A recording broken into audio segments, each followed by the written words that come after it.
Welcome into the CHGO Blackhawks postgame podcast presented by PointsBet. Use promo code CHGO when you sign up to get 2 risk-free bets up to $2,000. I'm Jay Zawaski with Greg Boysen and Mario Tirabassi. And fellas, the Hawks pick up their first win of the season. Woo! Luke Richardson gets number 1 on the board.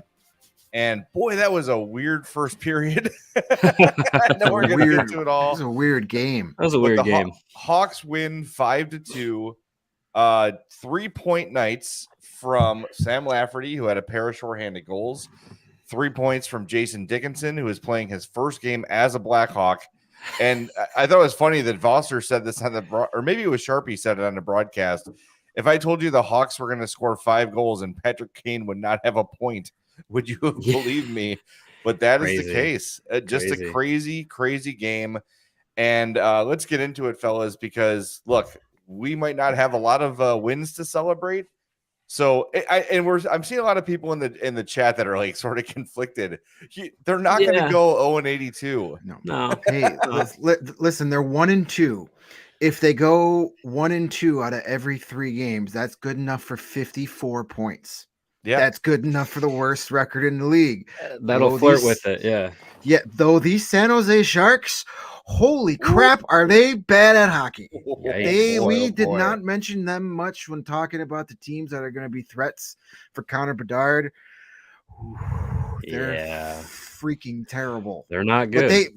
But they have they've got better pieces than the Hawks do, so maybe they get better. I don't know, but this team's pretty freaking lousy right now.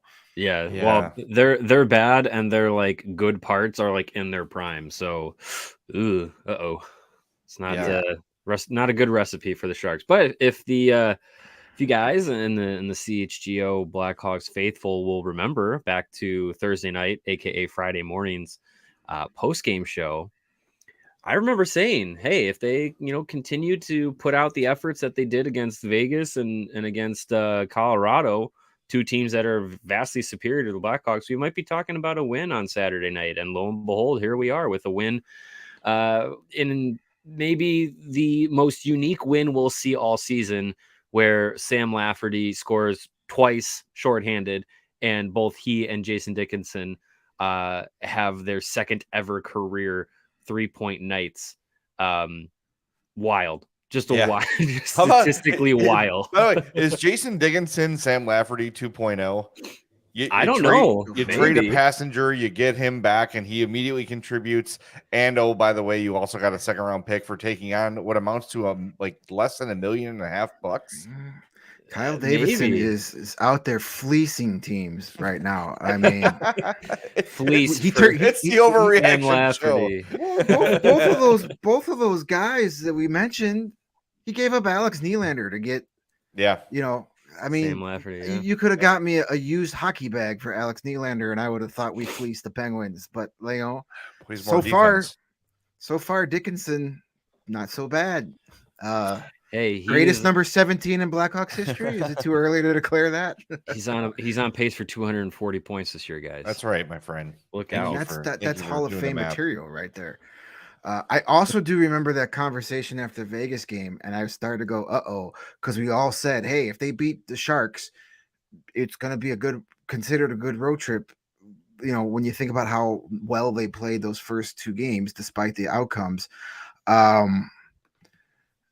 But then I also said, well, what happens if they get blown out of they get their doors blown off of them? How lousy that's going to feel. And after that first period, it was yuck. Yeah. They gave up that bad goal off of Seth Jones' skate in the final minute. All of a sudden, you're down 2-0. You're a team that hadn't scored an even strength goal at that point, and San Jose had not given up a power play goal at that point. So you're like, how are they going to win this game? And then it's the shorthanded goals for a few minutes there. The Blackhawks had more shorthanded goals than 5-on-5 goals as a team the season. They scored their second shorthanded goal of the season before their second 5-on-5 goal of the season as a team. Hey. This was a game that these are the games that when people that don't like analytics throw it in your face and say, see, numbers don't mean nothing, because I mean, The Sharks had 55 shot attempts to the Blackhawks 36, and they had 9 high danger scoring chances to the Blackhawks 6, and they lost 5-2. It Yes, didn't feel that way though. It didn't No, feel that. No, it really didn't. but I mean, it is what it is. Those are the numbers, and sometimes, yes, the numbers don't mean anything because you give up 2 shorthanded goals. And what are the Sharks doing? They could have had a 5-on-3 for 30 seconds, but they wanted to skate around the zone with the puck. Yeah, Get the I was puck to a wondering guy about in that. white. And the that Hawks were like, Thank go you. ahead. Yeah, and then they, right. and then they score another shorty shortly after that. Whoever there is in charge of their power play should just. I don't know how what they do with coaches. Can they fine them, kick them in the ass? I don't know, but that's you gotta get the whistle there and get the 5-on-3. Yeah, that's common sense. But let's get into the game a little bit, like, because I want to talk about that first period. Yeah. Just strange. So the Sharks don't get a shot on goal for the first minute 11. Their first shot on goal was 8:49 into 11 minutes. What did I say? Minute 11. Yeah, sorry, 11:11. Yeah. I missed one of the ones I wrote down. 11:11 into It's the officially game. midnight. It's a late night. Yeah, and then all of a sudden, the game like flips on its head. San Jose scores twice, and we're thinking, "Oh God, like this is a complete disaster." And you can't blame Mrazek for either of the goals scored against him. One goes off Seth Jones' skate. You can't. Nothing you could do. It looked bad at the time. Like, oh, did that just kind of float over his shoulder? But, but you can't really blame him. And the Hawks had not every right, but every temptation probably to say, here we freaking go again, and kind of fold the tents, because they started off really well. And then I noticed a point where I thought it turned. Caleb Jones had the puck at the blue line in the offensive zone, and sort of like, I don't know, he was sort of tiptoeing, like dancing around, like trying to get around a player, and it got taken away from him. Yeah. And that moment, and probably just a coincidence, I don't know, but I just noticed it. That was like the moment when everything switched in that first period. Yeah, because then it was a Caleb Jones turnover that led to the first Sharks goal after that play. I remember the play you're talking about, because that's when I was like, oh, Caleb, not a good play. Time to make up for that, buddy. And then a couple minutes later, like, oh, Caleb, you're doubling down on bad right now here. This is not a good look. And I said it on Twitter, and Ben Pope replied to me saying Caleb admitted he was rusty in the Vegas game, so he's probably still a little. But then sure. You know what? Valid. Sure, but I kind of like, at this point, why is Alec Regula watching from the press box? We know what Caleb Jones is. He's a 6th or 7th defenseman at best. I don't think he's going to have a miracle season where all of a sudden he jumps up to be a second pairing defender. He is what he is. We don't know what Alex Regula is. I know Alec Vlasic has been hurt, so that's why he's not been out there. Maybe those guys go back to Rockford once they come back home and they're off the road. But if there's going to be a guy on the back end that's just going to keep making mistakes, I'd rather be one of the prospect defenders who could actually learn from that and maybe grow. I don't consider Caleb Jones part of this future. When the Blackhawks are back in the playoffs, Caleb Jones is not going to be here. Yeah, and here's something I want to see from Luke Richardson that he hasn't really needed to do yet, but now might be the time. How does he handle Athanasiou for the way he's been taking penalties, getting in the ears of referees, getting him misconduct? There's got to be accountability there. There's got to be accountability for some of the things Caleb Jones has done.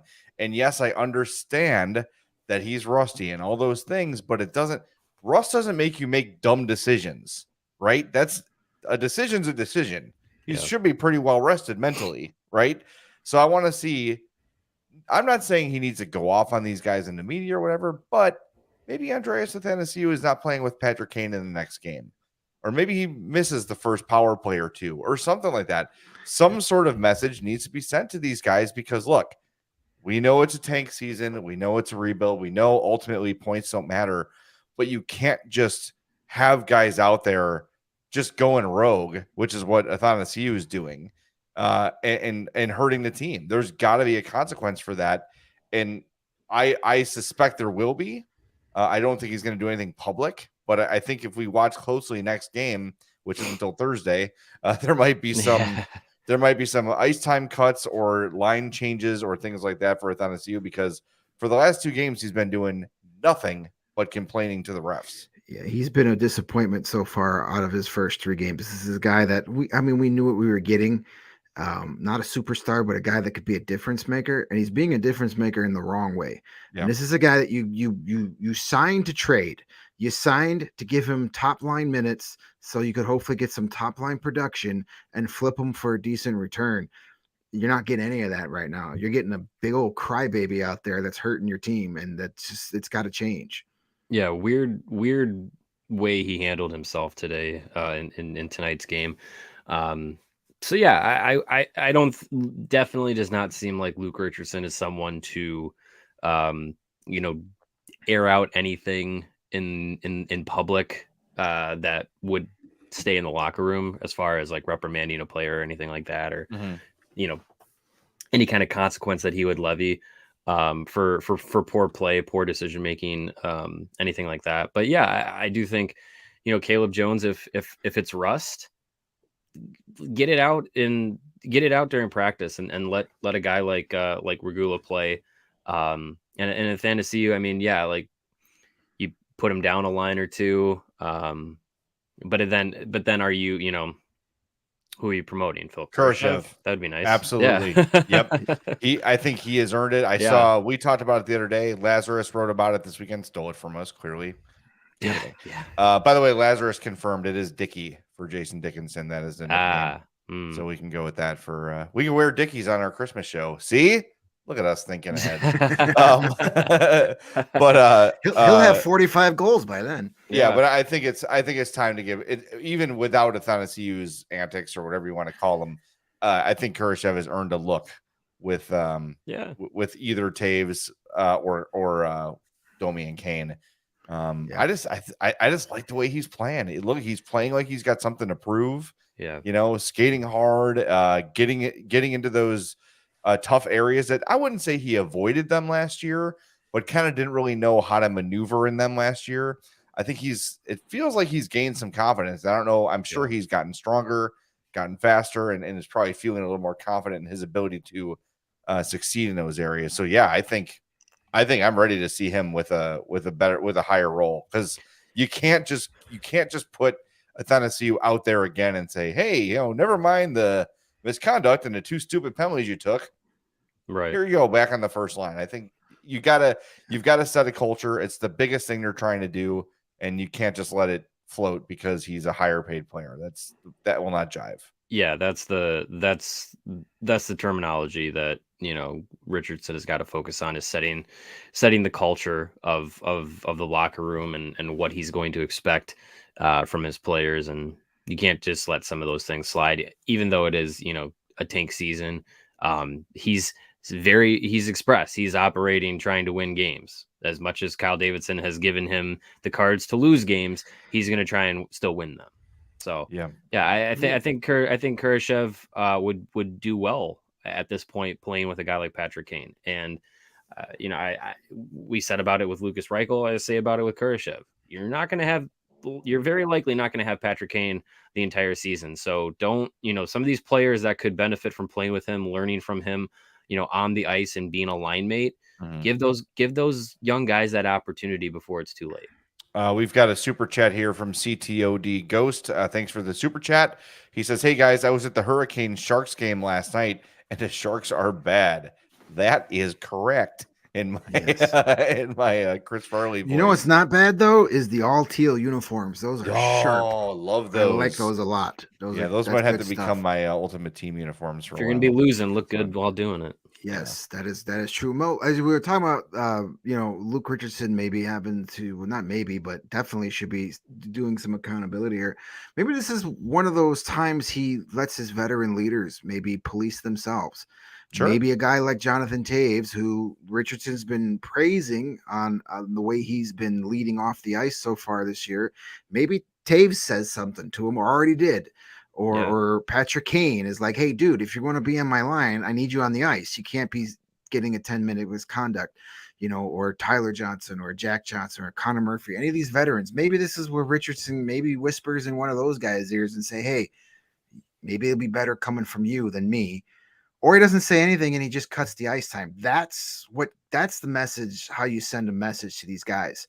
is you cut their ice time, you demote them in the lineup. You don't necessarily bench an Andres Athanasiou, but you put him on the third line instead of the second line. That's going to be the message, louder and more clear than anything you could possibly say to him.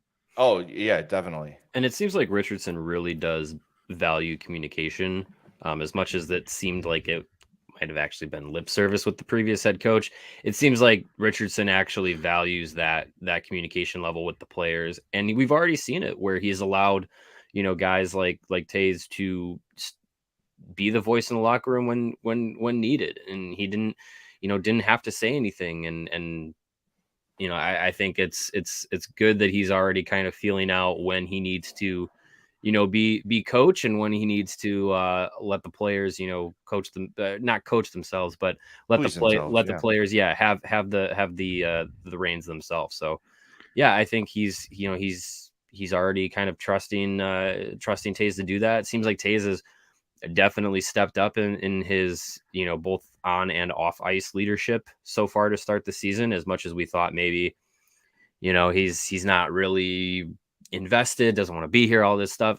I mean, his play and his what we've seen from him away from his play seems like he's putting it in there. Yep. Like he's seems like he's more here to start the season. I know it's only 3 games now, but it seems like he's more present in these last 3 games and the start of this season than he was at times last year. So that's a positive thing to see for him.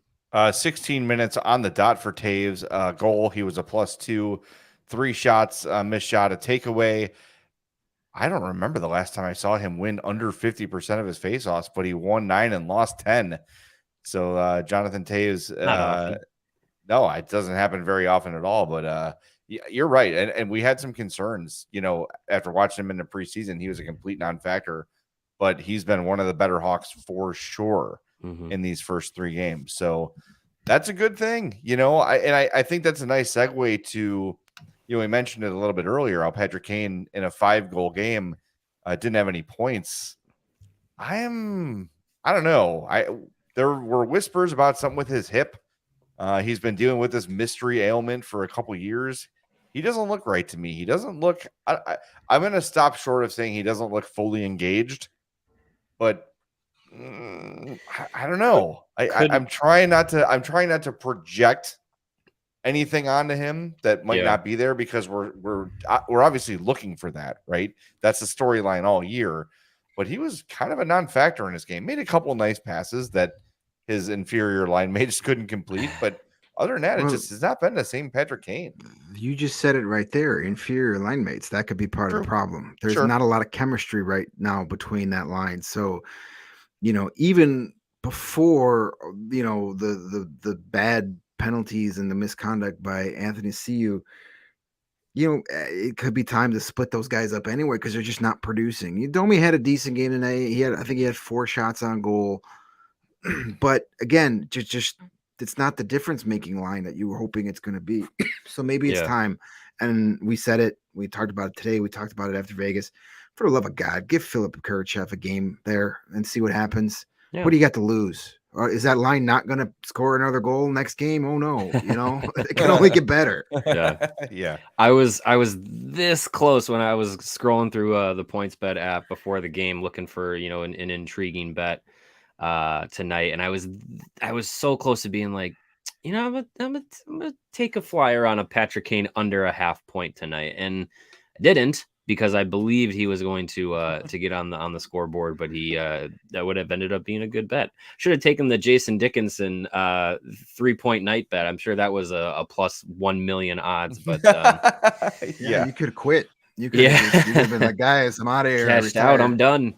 No, but yeah, I think to the point about Kane, I really do think it is the combination of line mates that he's playing with. Because think about the last handful of seasons that Patrick Kane has had. He's had Dylan Strome and Alex DeBrincat, and those 3 clearly had a lot of good chemistry working together. And when it wasn't Strome, he still had DeBrincat to play off of for the most part early on in DeBrincat's career. And before that, he had Artemi Panarin for 2 seasons, and that worked very well. And before that, it was the Cup era. So this is probably the first time since, God, I don't even know, 2011, 2012, where Patrick Kane is really playing with line mates that you have a lot of questions about. Mhm. And he doesn't have a lot of familiarity with, as much as they want to say, oh, they played in London. No, they didn't. No. They not at the same time. So yeah, I think he's, it's for Kane, he's still an elite level player, but I think he has played off of other elite level players for most to all of his career. And sometimes, I think this is the first time in a very long time he's really kind of had to drag both of his line mates to try and produce something. So maybe that's a big factor in it. That's a great point. And Jamie here in the chat says Kane is an elite player, top tier, elevates other players, but I just don't see anyone on the team that can see what he sees on the ice, and that's the problem. And Patrick Sharp said it in the broadcast today, and he's been really good, by the way. Yeah. But just saying, like, Kane is not easy to play with. Like, you've got to be ready when, like, there was one specific moment where I think it was Mackenzie Entwistle was like in front of the net and like, oh my God, the puck's here. Like, how did that happen? And of course, there's Patrick Kane behind the net with like perfect backhander, like right on the tape. But like, these guys have to get in the mindset of 88's on the ice with me. I have to be ready all the time for the puck. And I think that's sometimes where we've seen Patrick Kane show some frustration with guys where it's like, be ready. I'm going to get you the puck. And Patrick Sharp told a story too about how when he was on the line with Kane, he was banging his ice on the stick, like banging his stick on the ice, saying, pass, pass, pass. And Kane said, I know where you are. You don't have to do that. Don't do that again. I know where you are, and I'll get you the puck. And Sharpie was like, okay, fair enough. Yeah. And, worked out for his career. Yeah, right. Exactly. So sorry, Greg. And I did a couple, over the years, some bar events with some players like Christopher Stieg and Andrew Ladd. And I would always ask them, like, what's it like to play with Kane? Just, expecting them to say, oh, it's awesome and it's amazing. Yeah. They're like, it's an adjustment, because playing with someone with that much high-end skill, especially a guy who is such a the pace of his play is not fast. Mm-hmm. He kind of weaves and navigates, and like, he plays, he's a slow player, kind of, not saying that he's not a fast skater, but he lulls the defense asleep and then makes his move. As a line mate, that's tough to keep up with too. So it's interesting. It's going to be something to watch as the year goes on. That's for sure. But I do think, hey, they got to win. They're probably not going to change too much in the lines at this point, because we would be weird to do that. But I think after a while, we got to start seeing some different faces with Kane, because this is kind of not working. Speaking of Patrick Kane here, as we put the comment here from our friend Nova, it's just rage. Luke Richardson said that this is from Ben Pope and all the other beats here, but they all had the information. But I'm reading it from Ben. Luke Richardson said Patrick Kane gave him the game puck for his first win as a head coach. Quote, I'm happy to share the puck with the whole team. It's not mine. They deserve it, but definitely feels nice. Maybe an extra glass of wine tonight for myself. Yeah. Good stuff. Awesome. Good stuff. See, in a season where we're going to have many games where it's just like, oh boy, that was a tough one to watch. It's good to have nights like this, because it keeps the morale moving a little bit. Especially late night. If we're going to stay up late, let's stay up late for a fun one. When it was 2-0, I was like, oh boy, am I going to be up till 1 o'clock talking about a 4-0 loss or something like that? But yeah. And good to have this game. Would be ashamed of ourselves if we didn't mention why the game started a little later. Pretty cool pregame ceremony raising Doug Wilson's name up to the rafters in San Jose for being their longtime general manager. Pretty cool ceremony. He made a really good speech. I know he's been going through some health stuff, and the way he was talking, it was like, ooh, maybe it's a little bit worse than what's been out there. But I've always loved Doug Wilson, and I just old enough to remember him as a player, and he gave some mention to the Blackhawks, and gave a shout out to Pat Foley and Bob Verdi, who he made it sound like they were there. I don't know if I can confirm that or not, but Really good moment. Doug Wilson, class act, still the best hair in all of hockey. Even in his 60s, the dude still rocks a great set of lettuce there. Best hair money can buy. Hey, spend it wisely. They had a lot of the old Sharks players who he was either drafted or traded for there. Jonathan Chichu, ooh boy, he done blown up, but that's okay. Enjoy retirement, my friend. The video package, it was kind of funny though. They were showing they clips of him drafting this guy, or the Sharks have traded for Joe Thornton. They never mentioned Erik Karlsson in that package at all. Yeah, weird. I don't know. I don't think the Sharks have that has not been, even though he scored a goal tonight, and I was like, oh yeah, Erik Karlsson still plays in San Jose.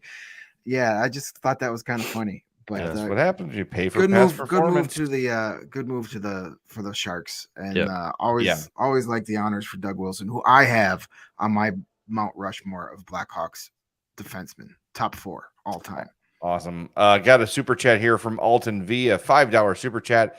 First win of the season, best Hawks podcast out there. Keep up the great work. Thanks, Alton. We appreciate that. Thank you. Yep. And before we get to let you know about PointsBet and our other sponsors, quick question. No Roids Just Rage says, does NHL Center Ice have every Blackhawks game available? If you're not in Chicago, the way to go is ESPN Plus because it's significantly cheaper than Center Ice. You get almost as many games. I think you get as many games. But Hawks games will be blacked out on either if it's available in your local viewing area. So it all depends where you live. Plus, ESPN Plus is going to have that was a lot of pluses in one sentence, but they're going to have a lot of exclusive games, I think, including a couple of Hawks games where you can only see it on ESPN Plus. So it's $8 a month. It's I think best deal out there, and that's like with Hulu and Disney too, right? Right, that's how I have it. A month? If you bundle it, But it's I know people don't like ESPN. People are just like resistant, but I'm telling you, ESPN Plus is so much better than Center Ice. Well, and two with ESPN Plus, you get so much other stuff. Like if you're it's great to have the access to watch the Hawks and everything, but you get so much else with it. Whereas Center Ice, a lot of colleges.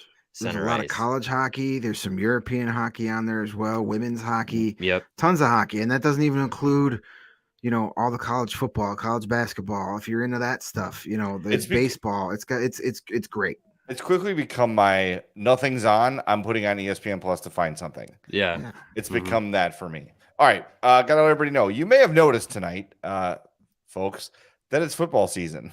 There were some big and exciting games today. In case you missed it, I think the goalposts are still being marched through the streets of Knoxville. No, they're in the river. Did it finally make it to the river? It's in the river, yeah. They're up on Rocky Top. I saw a TikTok with Michelle Branch's, making my way downtown. And it's like just the students like walking. It's the goalpost. Just marching the goalpost down the street. That's great. I didn't even know you could still take the goalpost. I thought they were, Try hard enough and you can do anything. You get some of those engineering students out there. They'll figure it out. Anyway, football season, PointsBet is bringing you a better way to bet live on games, which means before this ad is over, you can place a live same-game parlay, bet on the next drive to be a touchdown, and cash out your live second half over bet. With PointsBet, you have more access to more live football markets than ever before. Build your perfect live same-game parlay by combining your favorite bets anytime during the game. That includes spreads, totals, player props, and more. Choose the outcome of the next drive and next points with PointsBet Lightning Bets. So whether you're on the move or on the couch, do it live on PointsBet.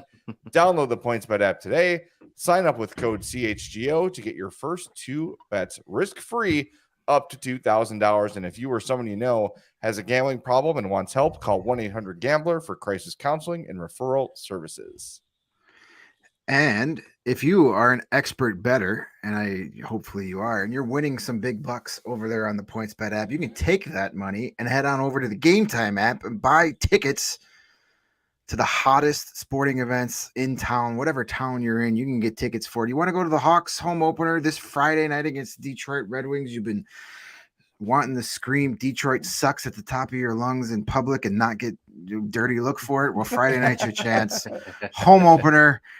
Head over to Game Time tickets. You can please click on the description that is in all of our podcast descriptions. Head on over there. You're going to get the best seats of the house at amazing prices. I've got it right up here on my screen here for the cheapest tickets right now. You can get 300 level tickets for the home opener for under $50, $44.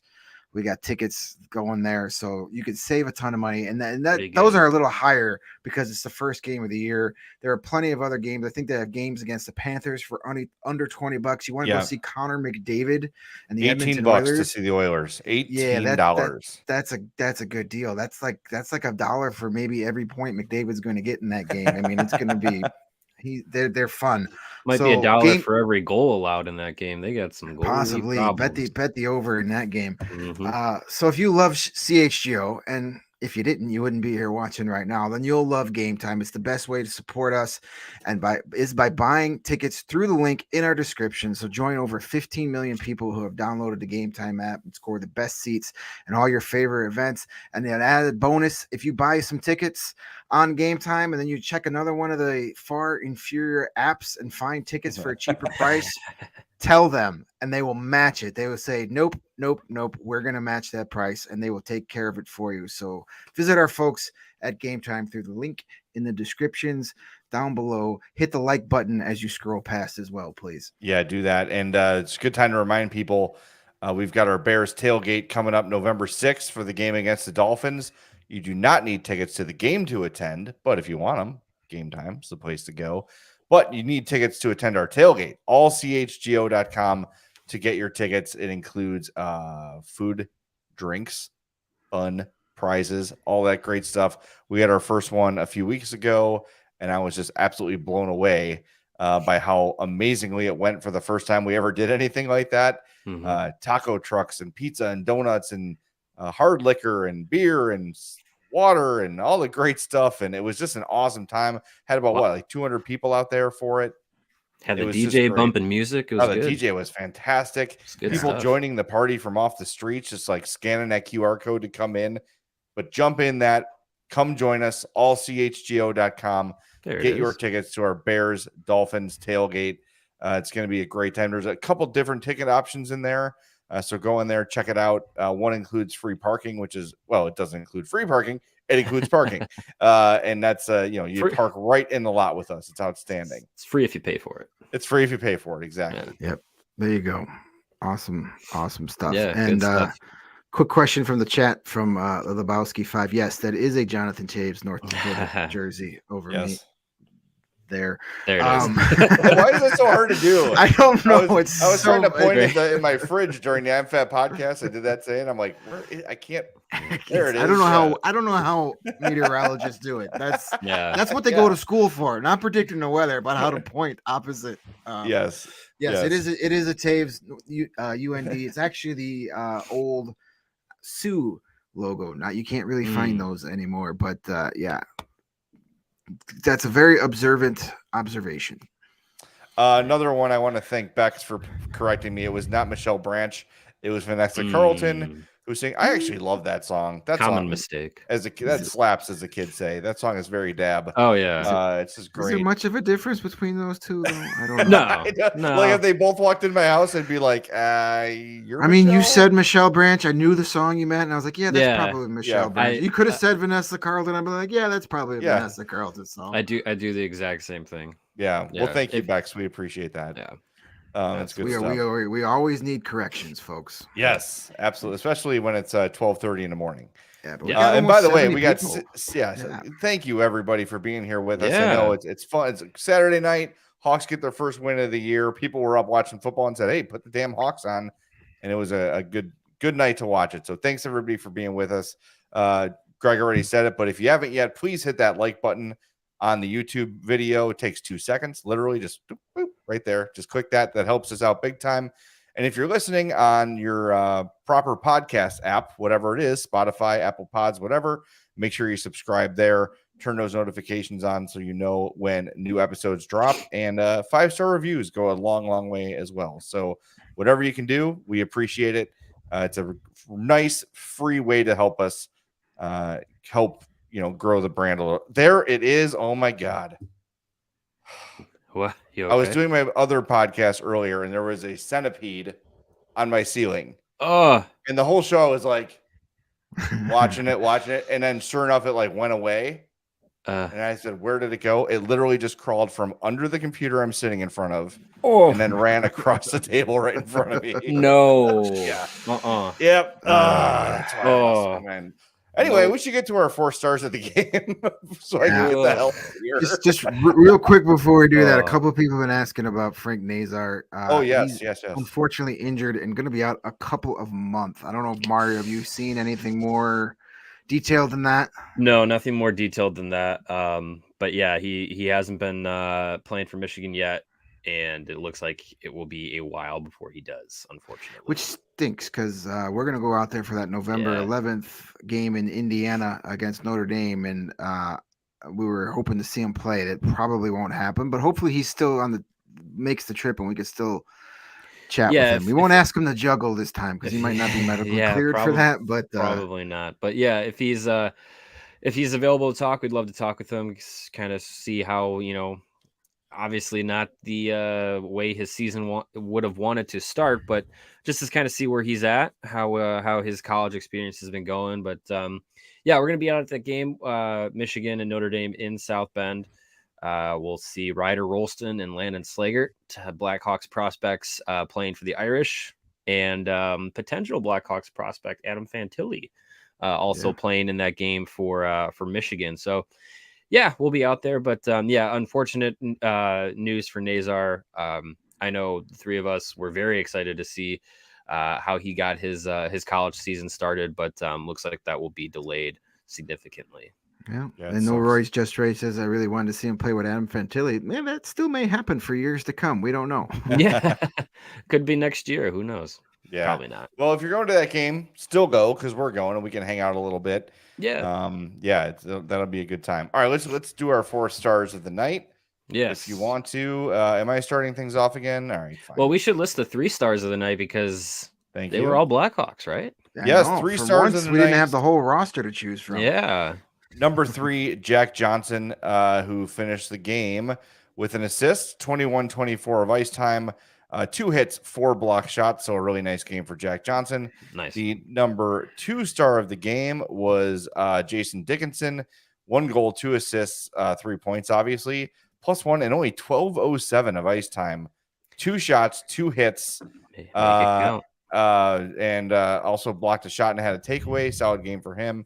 And number 1 star, no surprise, Sam Lafferty, 2 goals, 1 assist, and 14-11 of ice time. Both goals shorthanded, 3 shots on goal, 2 hits, and a takeaway, and he won 60% of his faceoffs. So great game for Sam Lafferty. We call this the Sam Lafferty game. Very effective. So for my 4 star of the game, I'm going to give it to head coach Luke Richardson. Hey. Picking up his first win as a head coach is obviously great, and that would have been enough to do it alone. But I think going into the locker room down 2-0 after a very weird topsy-turvy first period, the team could have absolutely folded the tents, and they did not. They came back and responded, scoring 5 unanswered goals and did not quit. And it would have been really easy for them to quit after getting blown out in Colorado, a frustrating loss in Vegas, and then coming in and being down 2-0 after the first in San Jose. That team would have quit last year. This team did not, so props to Luke Richardson for getting them through 60 and getting the win. That's a good point. Yep, this team has definitely shown up to compete, and they respond to adversity rather well so far. So, yeah, good job by Luke Richardson. I am going to go for the second straight game. Good old number 90, Tyler Johnson, is my 4 star of the game. This guy just keeps being super effective. Mm-hmm. He had 2 primary assists tonight, set up Taves' first 5-on-5 goal of the season for the Hawks, and then he set up the Dickinson breakaway goal by laying out and blocking a shot and then getting it up the ice. I mean, this dude is doing it all right now. He's been a great pass. He had finished the game, 2 assists, both primaries, was a +1. Just had the one shot on goal, but he got credited with 4 hits, which led the team. 2 blocks, including that big one that led to the assist, and had a takeaway in just under 14 minutes of play. So a veteran guy, just had an awful season with injuries last year, worked his ass off to come back and play those last few games on a team that just, no, he had no reason to. He could have just stayed home and collected his paycheck. He's been great in the room. Anytime we go in the locker room after a game or after practice, he's always there. He's always engaged with his teammates. So I think he's doing exactly what Luke Richardson wanted him to do. He's being productive, he's being effective, and he's helping begin that culture of winning that is so important. Yeah, he's been really good, really noticeable in this one. Looks fast, by the way. You know, I don't know. He came in, like you said, last year, a little banged up. Probably pride hurt a little bit too, after being basically just dumped for nothing. You know, and coming into it, he was traded for a future Hall of Famer. That's true. But yeah, he's been one of the better Hawks for sure. Well, he does look fast, and playing on a line with Jonathan Tays and Taylor Radish could probably help a little bit, make you look a half a step quicker. Good point. Yeah, good point by you. Yeah, and you know, and to the point too with Johnson, it seems like he is. You know, we talked about when he got to the team, like, oh, you know, he was with Tampa, the winning culture, you know, back-to-back Stanley Cup champion stuff. He didn't really have a chance last season to kind of provide that example and that leadership and that, you know, that voice of like, hey, like this is what we were doing in Tampa that made us successful. Let's translate that to Chicago. He didn't really have that opportunity because of injury.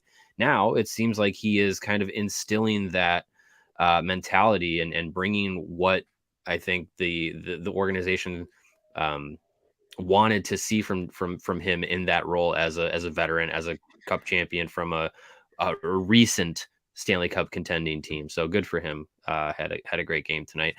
And my fourth star of the night is El Capitan, Jonathan Tays. Two goals on the season. He had another one tonight to get the scoring started for the Blackhawks, part of their what was it? Five straight? Yeah, 5 straight. 5 straight goals to come back after being down 0-2. Talked about it earlier. It really just seems like, you know, from the end of the preseason, just through this last, you know, week and a half, 2 weeks, through these 3 games, it really seems like Tays is involved, engaged, is present, and is giving a damn. And that's great. That's what you want to see out of not only your captain, but also a guy who, you know, through the end of last season and through the off season, it was like, you know, what's the next thing he's going to say that makes us all roll our eyes and just can't wait to trade him. And that was that has been very tough to kind of be in that mentality around a guy who literally was a pillar of the modern dynasty Blackhawks. And it's just good to see him have a good start to the season. Took him 30 games to get 2 goals last year. Took him 3 now this season. I think that's great for him. It's great for his trade value, and it's great for the morale of the locker room. So 4th start tonight, Jonathan Tays. Absolutely deserved it. I'm glad to see that he is playing the way he is. It's very encouraging. It's a good thing, and that guy carries so much weight, whether he knows it or not. You know, in that room, it's good to see that he's done his part so far this year. And it's more, and like you said, it's more than just the goals. The goals are great. You know, that's fantastic that he's putting a puck in that. Had another great chance in the first too. But just the off the ice stuff matters too. And I really think the Jack Johnson thing he did, saying, hey, you know, if you want us out there, whatever you want to do, stuff like that is meaningful. So props to Taves for his start to the season. That's for sure. All right. I know it was a win, but everybody on Twitter seemed to notice the same thing we noticed during the game on the broadcast, where the audio was like significantly ahead of the video. Yeah, it was bad. Weird. And you would hear Chris Foster saying he scores, and that's like Before about the time the shot would the shot would begin, and it got worse after people pointed it out. I have no explanation for that. I didn't. Sorry, go ahead, Mario. I was just gonna say I watch the games. I have Hulu Live TV. I know some people watch it on actual cable and stuff or other different providers. Sometimes I chalk it up to just Hulu has a weird delay sometimes. But to be on Twitter and see a lot of different people complaining about like, the audio is off, all that stuff. I was just like, is an NBC thing. This isn't just my broadcast. But yeah, it was really weird. And then I think between the second and third period, they came back for the third period, and they were doing like the intro to the third period.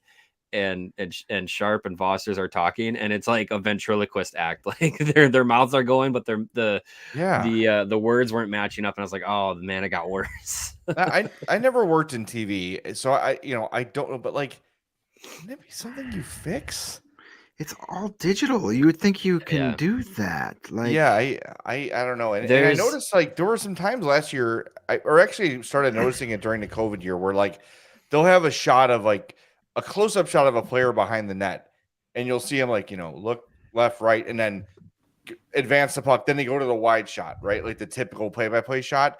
And there's like a little, like, they're not synced up anymore. Yeah. It's weird. And maybe it's like whatever the new digital cameras are, or maybe it's like with HD, with 4K, whatever, there's different sort of things you have to do. But isn't it as simple as like doing the, clapping and syncing up the video and the audio? Like I can't imagine it's that difficult. Yeah, well, being a road game, maybe they didn't have control of that, and the Sharks producers like, screw it, you're beating us. We're gonna keep the audio back. We're gonna keep delaying the audio. Yeah, I didn't even really notice it until the Tays goal, because I had it on. I'm in my office. I have it on, and I'm doing different things, not paying attention to every second of the game. But as before that goal happened, I actually saw it come through on Twitter first, which I hate too. I try not to do that, but I saw like all the beats that were there say Tays goal, and I look up and I'm like, oh, okay, they're about to score. And that's when I noticed it, because he said he shoots, he scores before he even took the shot.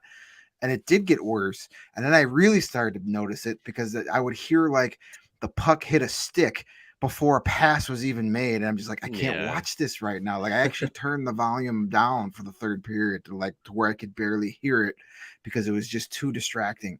It was like bad. Just, I don't know how you can have that happen in an entire game. I'm no expert. I've never produced a TV anything, let alone a live sporting event. But you would think you could figure out how to do that over 3 hours. I wonder if it's partly because of the maybe trying to catch hot mics, like maybe the audio, they're trying to. Maybe there's something wrong with like trying to like delay it just a little bit to make sure like no one's like, hey, fucking whatever, and they don't catch it on the broadcast or whatever. But they don't want to catch pipsqueak on the air again like they did the other day in Ottawa. Yeah, Did right. You see that one? That was fantastic. Shut the F up, you pipsqueak.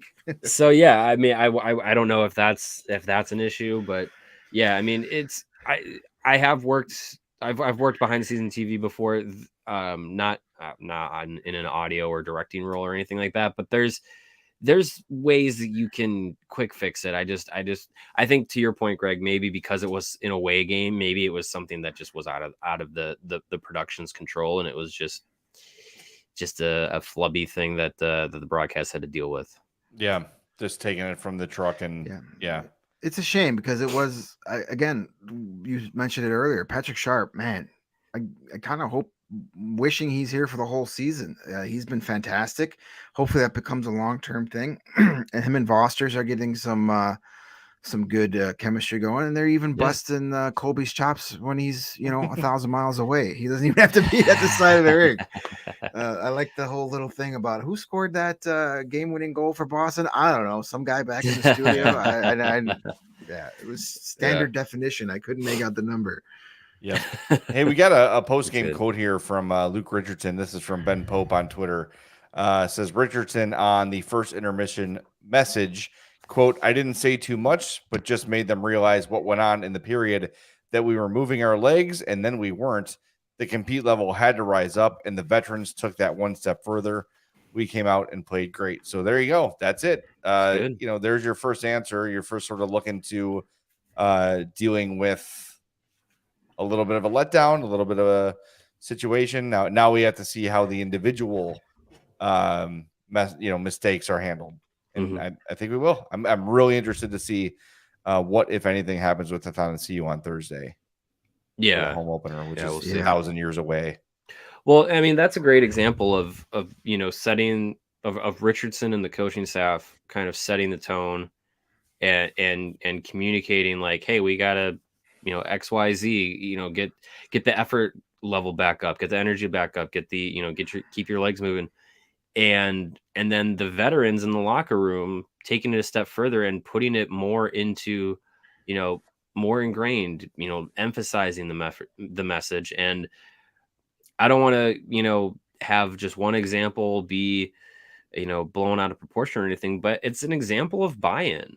And I think a guy like Luke Richardson is already making a difference in the locker room as a coaching presence. It's probably also a mixture of having the right kind of veterans in the locker room too. And I think you have a guy like Tyler Johnson available. You have Jack Johnson in there as well, who seems like a great teammate to be around. And if you have Jonathan Tays, if you have the good mood Jonathan Tays going, that's a good thing. So yeah, I think that's a great example. Yeah, no, it's a coach can say the same things over and over and over and over and over again, and the young players are like, okay, cool. But I think seeing the guys that have won Stanley Cups before doing what the coach is telling you it's a much better motivator than just the coach telling you. Right. Oh, definitely. And also, like, I don't want to be the guy who pisses off Jonathan Taves or Patrick Kane. I don't want to have that wrath, like, hell no. Like, I want no part of that. No. And that's contagious. And you're right, Greg. Like, when the leaders are leading and the leaders are doing what the coach says, then you can too, right? If Taves can do it, that was always the thing with Taves. Like, he was and always the dude playing the hardest, and he made the most money. And if he can do it, anybody can do it. So, I always that's a huge part of, like, when he was talked about so much as a leader, it was so much of it was by example, right? Seabrook was really the guy who was out there, like, firing up the troops and the vocal guy. And we saw him in Detroit go and shake Jonathan Taves awake. Like, dude, snap out of it. We need you, Seabrook was that guy. Taves was a guy who went out there and led by example, getting his ass kicked in the corners to make a play and all those sort of things. So it's good to see that guy is back, at least through the first 3 games. Got a $2 chat here from Windy City Hockey. Says Dickey and Laffy is a great pair. Yeah, that's what she said. Yeah. I've had my Dickey Laffied many times. I'm sorry. It's after midnight. We can say that.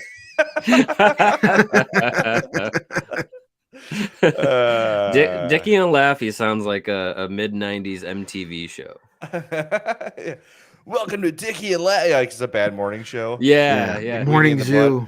Or what was the one on The Morning Rush with Dickey and Laffy? What's it was Weenie in the on Butt 6:30 Ched. Family Guy, and then what was the Parks and Rec? Weenie in the Butt. Something in a douche. Oh yeah. Oh God. If Stacy was here, she'd know. Yeah, I can't think of it. She might text me it before the end of the show. Crazy Ira in the Douche was the name of the show was on Parks and Rec. So there you go. There you go. Oh man, that's good. Yeah, look, those are again 2 examples of guys that are coming in and putting in the work. We know Sam Lafferty is a future Blackhawks legend. And Jason Dickinson's coming in as a veteran who's been around the block both at the NHL and AHL levels. And I think he's getting a new opportunity, a rejuvenated opportunity in Chicago after having some success in a depth role in Dallas. Didn't really get it going in Vancouver, and now he's coming here and making a splash in his first game as a Blackhawk, which is great. Great to see. And yeah, those are the kinds of guys that I think are going to do a lot of the culture setting for Luke Richardson and the messaging that he wants to have players buy into, what Kyle Davidson wants out of players, out of the blueprint of what he wants from Blackhawks players is to be hardworking, aggressive, giving your 100% on it on every shift, being aggressive on a penalty kill. Like that's what Luke Richardson implemented in Montreal, and that's what he wants to do with Chicago. Being able to have the power kill is the term that they use now, and Lafferty is a guy that works hard, has a lot of speed. I think Athanasiou has been, flirting with some penalty kill opportunities to try and utilize his speed as well in that same vein. So, yeah, I mean, those are the kinds of guys that are going to, on some nights make a big difference. So it was good to see that tonight they had their two of their best games of their careers. Yep, definitely. Speaking of guys that did not have great games, you guys watch any of the Minnesota LA game?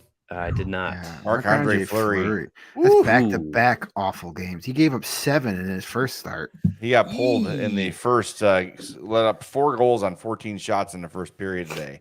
That's not good. So he's not off to a great start. He started bad last year. I know we all have glowing memories of him. He did. Oh, he did. You're right. But he wasn't this bad though. I mean, I'm not going to be the one that says that the ship has sailed on him because he was bad in October last year. But yikes. He has currently two games this year for Minnesota. He has a 8.37 goals against and a 77.6 save percentage. Holy shit, that's awful. Wow. That's real bad. That's real bad. It's a rough situation. I mean, for that kind of money, I could give you some of those results. Hawks should re-sign him for the tank. Oh, yeah. Hey. Yeah. I'm not throwing the towel on him yet. Somebody. No, he'll be fine. He'll be fine. Actually, it was our guy Chucko Mucko, regular listener on Twitter, asked me, "Hey, should I cut him from my fantasy team?" I said, "No, just stash him on your bench for a couple of weeks. Don't cut him now because I'm sure there were a lot of people that dropped him at this point last season and then really regretted losing to him in the playoffs." So no, I wouldn't worry too much about him, but definitely not a great start, especially for a team like Minnesota that's got high aspirations in a really tough division. You can't be losing too many games early because right now they're behind the Blackhawks in the standings. Not a good look. That's not where the Wild thought they were going to be. I mean, a lot of the aspirations that they have hinge on Fleury. So yeah, well, absolutely. Yep. And the Dallas Stars look good so far this year. I picked them to make the playoffs out of this division, and they're looking pretty tough. Nashville's going to hang around all season. The Blues are going to blues their way to a playoff spot. So Minnesota, that's a team that could be good, but the wheels could fall off really quick too. Yep. All right, let's do one more chat before we talk about pins and aces and wrap the show up. Chicago Hockey 82 says, for 3 games, I have to say the thing I'm thrilled about the most is just that the team is trying to be a team and to be hard to play against. That's it. That's what Luke Richardson wants. That's it. That's it. And that's what, when they talk about culture, that's what they talk about. And what we've said, for the last few shows is the compete is there through the first 3. It'll be there for the first little while. The challenge for Richardson is going to be keeping that going when they're mathematically eliminated or they lose 5 in a row or whatever it's going to be, because those points are coming this year for sure. So how does he keep them motivated? I think that is his biggest challenge of the year. But you're right, the team competes hard, and I do think you reflect your coach sometimes, and that's the way that dude played. Yeah. Yep. Yeah, that's what he wanted. That's what he said from day one in training camp. He wants to be a team that's hard to play against, that competes. So far, that's exactly what you're seeing. Yep. Let's see in January and February if they're still playing as hard. But hey, the fun part is we'll still be here talking about them, whether they are or if they're not. So just stick around with us for the rest of the year. Yes, and we have the Lebowski saying he grabbed tickets to the Notre Dame game. I want to make sure we're clear on that. They play Friday and Saturday. We are going to the Friday game on the 11th because the Hawks play Saturday the 12th. So keep that in mind when you're buying tickets. If you're coming to see us, we're going to be at the Friday game. So keep that in mind. Yes. But either way, it's going to be an either way. It's going to be that's 2 very good teams to go and see. So if you Friday or Saturday, you're going to see a good game. Friday, you're going to see us there as well. So that's right. Yeah, I'm looking forward to it. I've heard nothing but great things about the arena there at Notre Dame. Yep. Yeah. So looking for straight out of Compton. Can't wait to get there. Good facilities. So it is now the middle of October. I have put my my golf bag in the basement for the season Some people are still out there braving the dipping temperatures. If Marc-Andre Fleury keeps playing the way he is, Minnesota is going to have some early tee times this year too. Nice. And if they do, they're going to be looking good in some Pins and Aces golf apparel, the official golf apparel partner of CHGO and the presenting sponsor for the Big Drive Energy podcast on the All City Network. Pins and Aces, a family-owned golf apparel business. Gotta love that. And their apparel is going to make you looking good out there on the course. They have different polos, hats, golf bags. They even have a beer sleeve that goes into your bag and can hold up to 7 of your favorite beers and keep them cold the entire round. Half the reason that I and most other golfers like to go out and get out on the course is to not only get some fresh air and knock a ball around for 115 strokes, but also have a couple beers out on the course. What's better than that on a nice summer day? And what's better than that? Looking good while you're doing it. Again, that's Pins and Aces. Go to pinsandaces.com and use the promo code CHGO. When you do that, you're going to receive 15% off of your first order, and you're going to get free shipping. Again, that's pinsandaces.com using the promo code CHGO. All right, let's wrap things up. Thanks, everybody, for being with us. Schedule tomorrow, we are off. Monday, we are audio only. Tuesday, Wednesday, Thursday, we'll be in studio. Thursday night game, home opener. We might have Friday night. Thank you. We might have a little surprise coming this week. Wednesday, Thursday-ish.